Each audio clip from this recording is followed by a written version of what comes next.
Start करने जा रहे हैं, जिसमें हम हर एक चैप्टर को बहुत ही कम टाइम में कवर करेंगे बेस्ट पॉसिबल एनिमेशन के अंदर, ताकि आपको सब कुछ अच्छे से समझ आ सके और आप लोगों की प्रिपरेशन अच्छे से हो सके बोर्ड एग्जाम के लिए, वो भी काफी कम टाइम में। तो चलिए स्टार्ट करते हैं।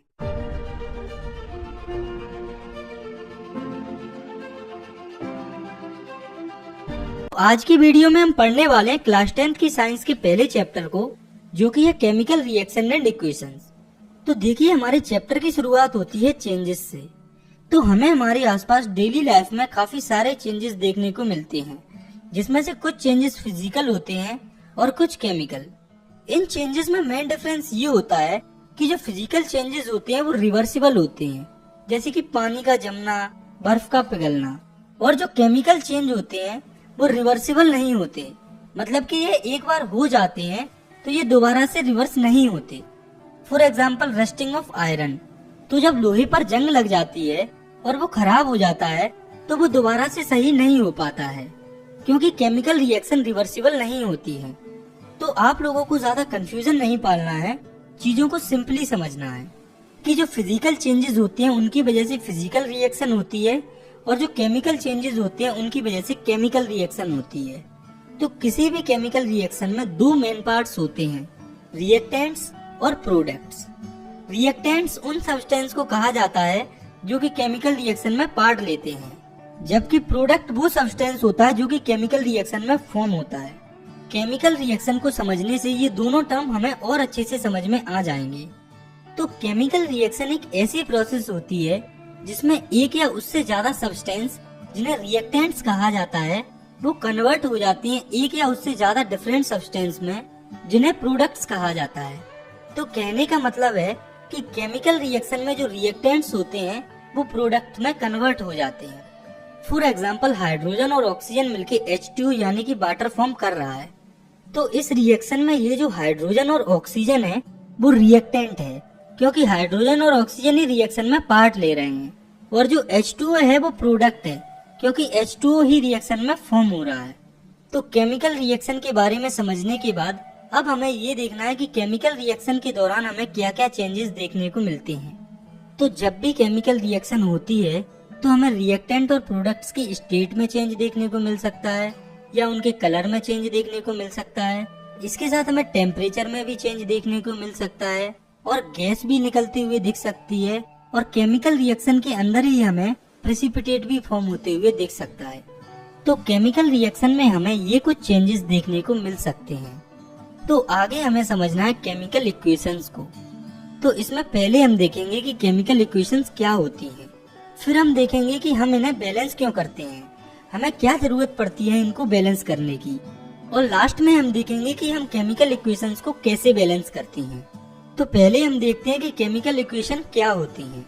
तो केमिकल इक्वेशन सिंबॉलिक रिप्रेजेंटेशन होती है केमिकल रिएक्शन की सिंबल्स और फॉर्मूले के साथ, यानी कि केमिकल रिएक्शन को इनके सिंबल्स और फॉर्मूले के फॉर्म में लिखने को ही केमिकल इक्वेशन कहा जाता है।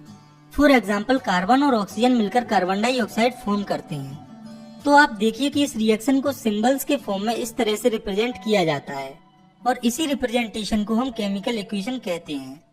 ये जो केमिकल इक्वेशंस होती हैं, इनको लिखने का भी एक तरीका होता है, जिसमें जो रिएक्टेंट्स होते हैं उन्हें लेफ्ट साइड में लिखा जाता है, और जो प्रोडक्ट्स होते हैं उन्हें राइट साइड में लिखा जाता है, जैसा कि आप इस रिएक्शन में देख सकते हैं। आगे हमें देखना है बैलेंस्ड केमिकल इक्वेशन को। तो बैलेंस्ड केमिकल इक्वेशन वो इक्वेशन होती है जिसके अंदर रिएक्टेंट और प्रोडक्ट्स के अंदर, यानी कि लेफ्ट साइड और राइट साइड दोनों में एटम्स का जो नंबर है वो सेम होता है। नेक्स्ट हमें ये देखना है कि why do we need to balance chemical equation, यानी कि हमें केमिकल इक्वेशन को बैलेंस करने की जरूरत क्यों पड़ती है। तो हमें केमिकल इक्वेशन को बैलेंस करने की जरूरत इसीलिए पड़ती है क्योंकि law of conservation of mass के according mass can neither be created nor be destroyed in a chemical reaction, यानी कि किसी भी केमिकल रिएक्शन में मास को ना ही क्रिएट किया जा सकता है और ना ही डिस्ट्रॉय किया जा सकता है। मास हमेशा सेम रहता है। तो ऐसा तो जब होगा जब रिएक्टेंट का मास और प्रोडक्ट का मास सेम हो, और मास सेम तब होगा जब रिएक्टेंट में एटम का नंबर और प्रोडक्ट में एटम्स का नंबर सेम हो, क्योंकि अगर ऐसा नहीं होगा तो law of conservation of mass apply नहीं होगा। तो ये तो हमने देख लिया कि केमिकल इक्वेशंस को बैलेंस्ड होना चाहिए। अब हम ये देखते हैं कि इन केमिकल इक्वेशंस को बैलेंस्ड कैसे किया जाता है। तो केमिकल इक्वेशंस को किसी स्पेसिफिक मेथड से नहीं, simply hit and trial method से बैलेंस किया जाता है। तो अब हम एक केमिकल इक्वेशन को बैलेंस करने का ट्राई करते हैं। तो इस रिएक्शन में आयरन वाटर के साथ रिएक्ट करके आयरन ऑक्साइड और हाइड्रोजन फॉर्म कर रहा है। तो आप इस रिएक्शन को ध्यान से देखिए, इसमें रिएक्टेंट्स और प्रोडक्ट्स के अंदर एटम का नंबर सेम नहीं है और ये इक्वेशन अनबैलेंस्ड है। तो चलिए अब हम इस रिएक्शन को बैलेंस्ड करते हैं। तो आपको एक बात याद रखनी है कि किसी भी केमिकल इक्वेशन को बैलेंस करने के लिए हम जो चेंज करते हैं, तो उसके लिए हम हर एक पर्टिकुलर एलिमेंट या कंपाउंड को ब्रैकेट में बंद कर देते हैं। फिर हमें जो कुछ भी मल्टीप्लाई या कुछ भी चेंज करना होता है तो वो पूरे एलिमेंट या कंपाउंड पर ही होता है जो कि ब्रैकेट में होते हैं। तो केमिकल इक्वेशन की बैलेंसिंग को इजी बनाने के लिए हम एक टेबल बना लेते हैं, जिसमें हम एक कॉलम में एलिमेंट्स के नाम, अगले कॉलम में रिएक्टेंट्स के एटम के नंबर और नेक्स्ट कॉलम में प्रोडक्ट्स के एटम के नंबर को लिख लेंगे। तो अब हम टेबल के थ्रू इस रिएक्शन को बैलेंस करते हैं। तो सबसे पहले एलिमेंट है आयरन। तो आयरन के रिएक्टेंट में एक एटम है और प्रोडक्ट में आप देखिए 3 एटम है। दूसरा एलिमेंट है हाइड्रोजन। हाइड्रोजन के रिएक्टेंट में 2 एटम है और इधर प्रोडक्ट के हाइड्रोजन में भी 2 ही एटम है। और तीसरा एलिमेंट है ऑक्सीजन। तो ऑक्सीजन के रिएक्टेंट में 1 एटम है और प्रोडक्ट में 4 एटम है। तो इस टेबल में पहले है आयरन। तो अगर हम इधर रिएक्टेंट की साइड 3 का मल्टीप्लाई कर देते हैं तो दोनों साइड रिएक्टेंट और प्रोडक्ट में एटम का नंबर सेम हो जाएगा। नेक्स्ट है हाइड्रोजन। तो आप देखिए कि हाइड्रोजन के एटम का नंबर रिएक्टेंट और प्रोडक्ट दोनों में सेम ही है, जो कि है 2-2 एटम। और लास्ट और थर्ड एलिमेंट है ऑक्सीजन। तो ऑक्सीजन के रिएक्टेंट में एटम का नंबर है 1 और प्रोडक्ट में 4 एटम्स हैं। तो अगर हम इधर रिएक्टेंट की साइड ऑक्सीजन में 4 का मल्टीप्लाई कर देंगे तो दोनों साइड ऑक्सीजन के एटम बराबर हो जाएंगे। लेकिन हमने अभी देखा यदि कोई 2 एलिमेंट भी अगर कंपाउंड फॉर्म में दिए हुए हों तो उसको बैलेंस करने के लिए उस पूरे कंपाउंड में मल्टीप्लाई होता है। तो हम इस H2O में 4 का मल्टीप्लाई कर देंगे तो इस पूरे H2O में 4 का मल्टीप्लाई होने से ऑक्सीजन तो बैलेंस हो जाएगा, लेकिन जो रिएक्टेंट में हाइड्रोजन है वो 4 का मल्टीप्लाई होने से उसमें 8 एटम्स हो जाएंगे और ये अनबैलेंस हो जाएगा क्योंकि उसकी प्रोडक्ट में 2 ही हाइड्रोजन है। तो हाइड्रोजन को बैलेंस करने के लिए हम प्रोडक्ट के हाइड्रोजन में 4 का मल्टीप्लाई कर देंगे। तो अब आप देखिए इस रिएक्शन में तीनों एलिमेंट आयरन, हाइड्रोजन और ऑक्सीजन बैलेंस हो चुके हैं और उनके रिएक्टेंट्स और प्रोडक्ट्स में एटम्स का नंबर बराबर हो चुका है। जैसा कि आप इस टेबल में देख सकते हैं कि आयरन के रिएक्टेंट और प्रोडक्ट में 3-3 एटम हैं, हाइड्रोजन में 8-8 एटम्स हैं, वहीं पर जो ऑक्सीजन है उसमें 4-4 एटम्स है दोनों रिएक्टेंट्स और प्रोडक्ट्स में। तो ये जो रिएक्शन लिखी थी वो अनबैलेंस्ड थी, लेकिन हमने अभी इस टेबल में सभी एलिमेंट्स को बैलेंस किया है। तो चलिए अब हम इस रिएक्शन को बैलेंस्ड तरीके से लिख लेते हैं। तो ये हो जाएगी 3Fe + 4H2O gives Fe3O4 + 4H2। तो अब आपकी समझ में आ गया होगा कि हम केमिकल इक्वेशंस को कैसे बैलेंस कर सकते हैं। आप खुद से भी कुछ केमिकल इक्वेशंस को बैलेंस करके इसकी प्रैक्टिस कर सकते हैं। इसका जो तरीका है वो बिल्कुल सिंपल है, जो कि मैंने आपको बता दिया है। आपको एक टेबल फॉर्म करना है और किसी भी तरीके से रिएक्टेंट्स और प्रोडक्ट्स में एटम्स के नंबर को सेम करना है। आगे हमें समझना हमारे अगले टॉपिक को, जो कि है टाइप्स ऑफ केमिकल रिएक्शंस। तो केमिकल रिएक्शंस बेसिकली 6 टाइप की होती हैं, जो कि है combination reaction, decomposition reaction, displacement reaction, double displacement reaction, oxidation and reduction reaction and exothermic and endothermic reaction. तो अब हम एक एक करके इन सभी रिएक्शंस को इनके एग्जांपल्स के साथ समझेंगे। तो शुरुआत करते हैं कॉम्बिनेशन रिएक्शन से। तो ऐसे रिएक्शन जिसमें 2 या उससे ज्यादा रिएक्टेंट्स मिलकर एक सिंगल प्रोडक्ट फॉर्म करते हैं उसे कॉम्बिनेशन रिएक्शन कहा जाता है। इसके एग्जांपल्स हो जाएंगे बर्निंग ऑफ कोल। तो आप देखिए कि जब कार्बन ऑक्सीजन की प्रेजेंस में जलता है तो CO2 गैस फॉर्म होती है।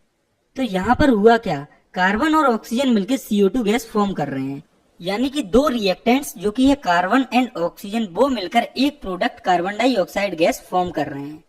इसका एक और एग्जांपल हो जाएगा फॉर्मेशन ऑफ वाटर। तो इस रिएक्शन में आप देखिए हाइड्रोजन और ऑक्सीजन मिलकर H2 यानी कि वाटर फॉर्म कर रहे हैं। तो आप इन दोनों रिएक्शन में ही देख सकते हैं कि जो 2 रिएक्टेंट है वो मिलकर एक प्रोडक्ट फॉर्म कर रहे हैं। इन्हें ही हम कॉम्बिनेशन रिएक्शन कहते हैं। इसके बाद केमिकल रिएक्शन का दूसरा टाइप है डिकम्पोजिशन रिएक्शन। तो डिकम्पोजिशन का मतलब होता है टूट जाना। तो ऐसी केमिकल रिएक्शन जिसमें एक सिंगल रिएक्टेंट 2 या उससे ज्यादा प्रोडक्ट्स में ब्रेक डाउन हो जाता है यानी कि टूट जाता है, उसे डिकम्पोजिशन रिएक्शन कहा जाता है। तो अब आप ये सोचिए कि कोई भी रिएक्टेंट या सब्सटेंस क्यों टूटता है। तो इसका आंसर है कि कोई भी रिएक्टेंट या सब्सटेंस किसी न किसी एनर्जी की वजह से टूटता है। मतलब कि रिएक्टेंट के ब्रेकडाउन होने में, या हम कह सकते हैं डिकम्पोजिशन रिएक्शन में, कोई ना कोई एनर्जी इन्वॉल्व होती है। और इस एनर्जी के बेसिस पर रिएक्टेंट्स के ब्रेकडाउन के कारण जो डिकम्पोजिशन रिएक्शन होती है वो 3 टाइप्स की होती है, जो कि है thermal decomposition, electrolytic decomposition and photolytic decomposition. तो सबसे पहले है थर्मल डिकम्पोजिशन। तो थर्मल का मतलब होता है हीट। तो ऐसा डिकम्पोजिशन जो कि हीट के द्वारा हो रहा हो उसे थर्मल डिकम्पोजिशन कहा जाता है। फॉर एग्जाम्पल, जब कैल्शियम कार्बोनेट CaCO3 जो कि लाइमस्टोन होता है उसे हीट किया जाता है तो वो कैल्शियम ऑक्साइड CaO, जिसे क्विकलाइम भी कहा जाता है, उसमें और CO2 में ब्रेक हो जाता है। नेक्स्ट डिकम्पोजिशन है इलेक्ट्रोलाइटिक डिकम्पोजिशन। तो ऐसा डिकम्पोजिशन जो कि इलेक्ट्रिसिटी के थ्रू होता है उसे इलेक्ट्रोलाइटिक डिकम्पोजिशन कहा जाता है। फॉर एग्जाम्पल, जब H2 यानी कि वाटर से इलेक्ट्रिसिटी पास होती है तो उसमें जो H2O होता है वो हाइड्रोजन और ऑक्सीजन में ब्रेक हो जाता है। तीसरे टाइप का डिकम्पोजिशन है फोटोलाइटिक डिकम्पोजिशन। तो फोटो वर्ड का साइंस में मतलब होता है सनलाइट। तो ऐसा डिकम्पोजिशन जो कि सनलाइट के थ्रू होता है उसे फोटोलाइटिक डिकम्पोजिशन कहा जाता है। फॉर एग्जाम्पल, जब सिल्वर क्लोराइड पर सनलाइट पड़ती है तो वो सिल्वर और क्लोरीन में ब्रेक हो जाता है। तो ये थे डिकम्पोजिशन रिएक्शन के 3 टाइप्स जिन्हें हमें समझना था। आगे हमें समझना है अगले टाइप की केमिकल रिएक्शन को, जो कि है डिस्प्लेसमेंट रिएक्शन। तो ये ऐसी रिएक्शन होती है जिसमें ज्यादा reactive element less reactive element को डिस्प्लेस कर देता है उसके कंपाउंड या सॉल्यूशन से। फॉर एग्जाम्पल, जब जिंक रिएक्ट करता है कॉपर सल्फेट से तो जिंक कॉपर से ज्यादा रिएक्टिव होता है। तो ज्यादा रिएक्टिव होने के कारण जिंक कॉपर को डिस्प्लेस कर देता है और जिंक सल्फेट फॉर्म कर लेता है और कॉपर अलग हो जाता है, जैसा कि आप इस रिएक्शन में देख सकते हैं। Zn plus CuSO4 gives ZnSO4 plus Cu। तो यहाँ पर हुआ क्या, जिंक जो कि ज्यादा रिएक्टिव था कॉपर से, उसने कॉपर को डिस्प्लेस कर दिया उसी के सॉल्यूशन से। नेक्स्ट और चौथे टाइप की केमिकल रिएक्शन है डबल डिस्प्लेसमेंट रिएक्शन। तो इसके नाम से ही पता चल रहा है कि इसमें 2 चीजें डिस्प्लेस हो रही हैं। तो ऐसी रिएक्शन जिसमें 2 अलग अलग आयंस या एटम्स के ग्रुप रिएक्टेंट मॉलिक्यूल्स के अंदर एक दूसरे को डिस्प्लेस करें तो उस रिएक्शन को डबल डिस्प्लेसमेंट रिएक्शन कहते हैं।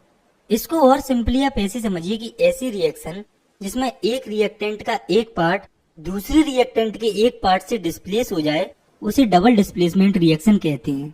इसको और ज्यादा सिंपली समझने के लिए आप इस इक्वेशन को देखिए, AB plus CD gives AD plus CB।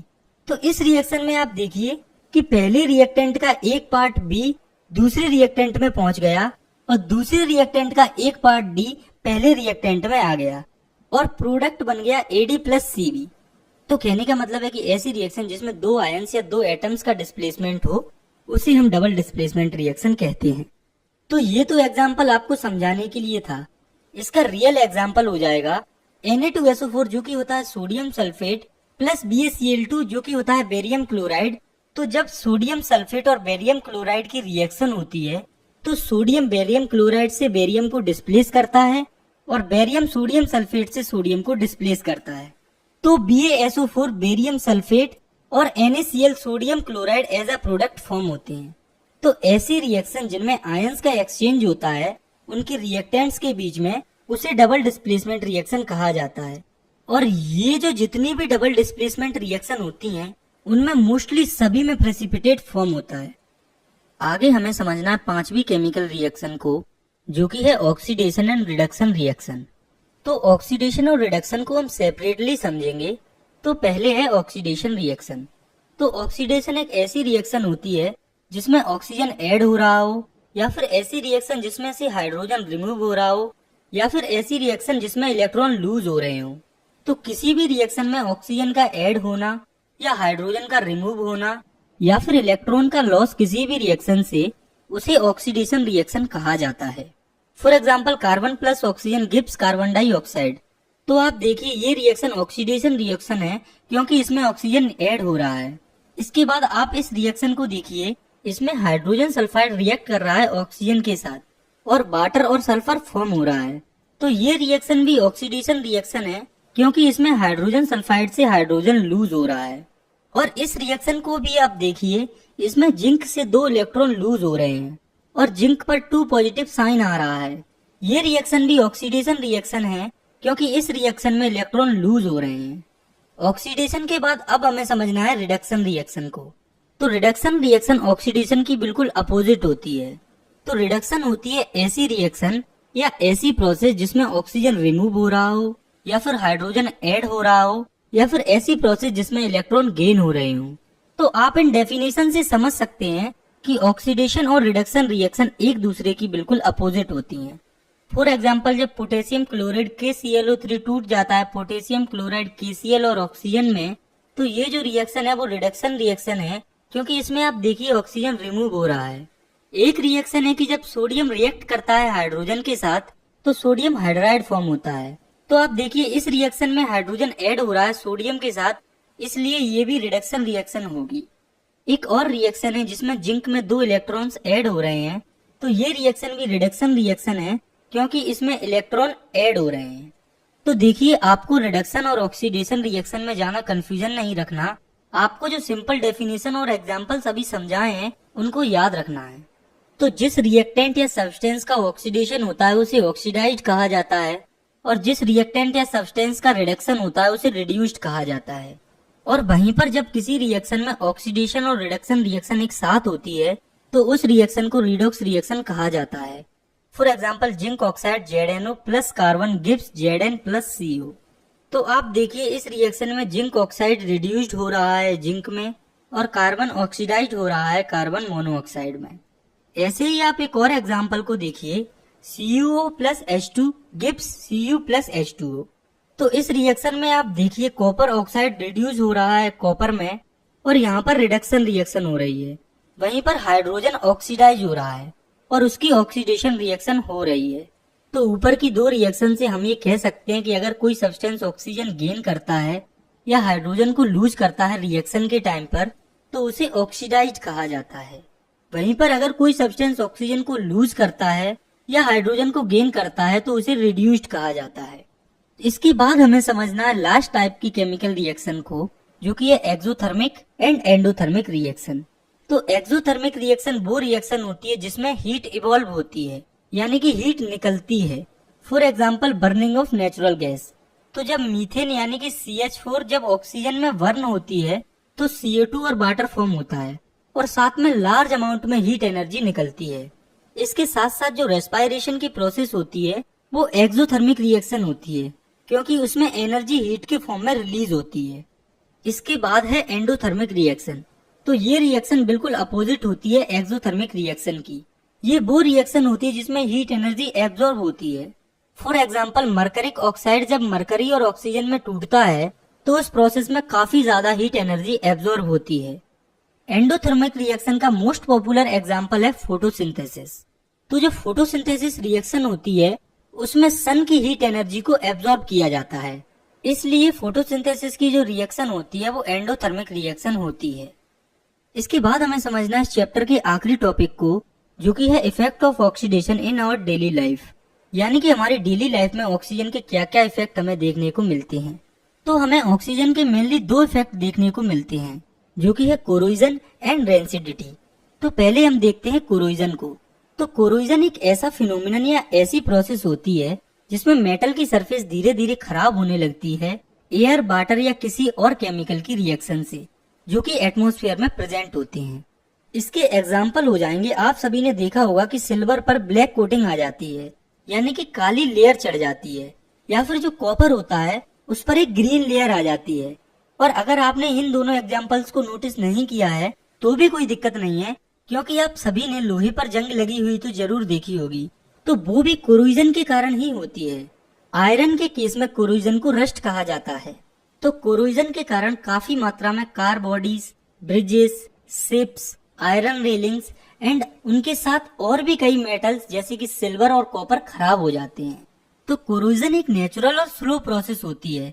ऐसा नहीं होता कि कोई भी मेटल 1 या 2 दिन में कोरोड हो जाए, और अगर हम चाहें तो इन मेटल्स को प्रिवेंट भी कर सकते हैं कोरोजन से। इसके लिए हमें बस सिंपल से कुछ स्टेप्स लेने होते हैं, जैसे कि हम आयरन के ऑब्जेक्ट्स को पेंट करके कोरोजन से प्रिवेंट कर सकते हैं। और सिल्वर को हम उसे बाहरी कांटेक्ट में ज्यादा ना रखकर उसकी रेगुलर क्लीनिंग कर प्रिवेंट कर सकते हैं। इसके साथ कॉपर को बेकिंग सोडा और सॉल्ट का पेस्ट बनाकर उससे रेगुलर क्लीन करके इसको प्रिवेंट कर सकते हैं कोरोजन से। तो जो कोरोजन होता है वो काफी हार्मफुल होता है मेटल्स के लिए, लेकिन इसके साथ साथ एक मेटल ऐसा भी होता है जिसके लिए कोरोजन काफी बेनिफिशियल होता है, यानी कि उस मेटल को कोरोजन से फायदा होता है, जो कि होता है एल्यूमिनियम। तो एल्यूमिनियम के केस में कोरोजन बेनिफिशियल होता है। इसके बाद है ऑक्सीजन का दूसरा इफेक्ट, जो कि है रेंसिडिटी। तो ये प्रोसेस होती है स्लो ऑक्सीडेशन की उन फूड मटेरियल्स की जिनमें ऑयल और फैट प्रेजेंट होता है, जिससे फूड का टेस्ट और उसकी स्मेल खराब हो जाती है। तो आपने कभी न कभी काफी फूड मटेरियल्स को खराब होते हुए देखा होगा, जैसे हमारे घरों में सब्जी और भी कई खाने की चीजें खराब हो जाती हैं। तो जो फूड मटेरियल्स होते हैं वो फैट और ऑयल्स के प्रेजेंट होने के कारण ऑक्सीडाइज हो जाते हैं, जिससे इनकी स्मेल और टेस्ट खराब हो जाते हैं और ये हमारी हेल्थ के लिए भी काफी नुकसानदायक होते हैं। तो फूड को रेंसिडिटी से यानी कि खराब होने से प्रिवेंट करने के लिए कुछ मेथड्स होते हैं, जैसे कि हम फूड मटेरियल्स को रेंसिडिटी से प्रिवेंट करने के लिए एयर टाइट कंटेनर्स में रख सकते हैं, जिससे वो एयर के कांटेक्ट में नहीं आएंगे और रेंसिडिटी से प्रिवेंट रहेंगे।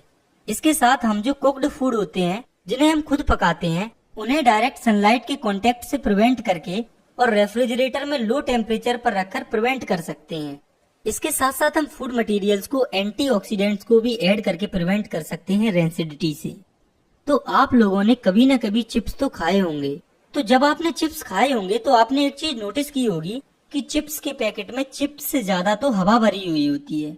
तो आप लोगों ने कभी सोचा है कि चिप्स में गैस या हवा क्यों भरी होती है, और ये कौन सी गैस होती है जो चिप्स के अंदर भरी होती है? तो जो चिप्स होते हैं उनके अंदर मेनली नाइट्रोजन गैस भरी होती है, और ये इसीलिए भरी होती है क्योंकि ये गैस चिप्स को रेंसिडिटी से प्रिवेंट करती है, यानी कि इनको ऑक्सीडाइज होने से बचाती है। तो ये था आपका चैप्टर।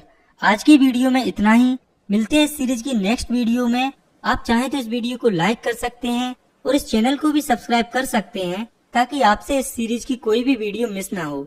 आई होप आपकी हेल्प हुई होगी। तब तक के लिए thanks for watching. Take care. Bye.